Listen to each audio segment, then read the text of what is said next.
Tingin natin sa Diyos na bigyan din tayo ng mga mata upang makilala kung paano ginaman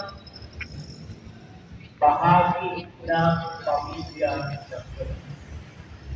Sila man binibiyayaan ng Panginoon. Sila man mayroong punda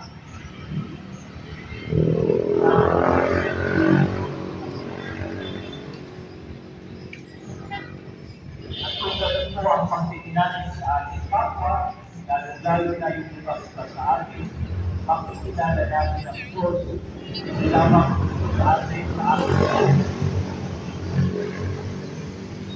at maaari tayong patuloy sa pagkakakilala.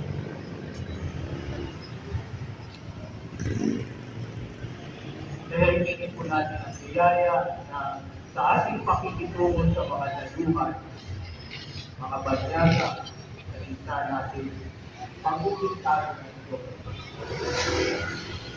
na makilala ang pinitan nila ng kapwa.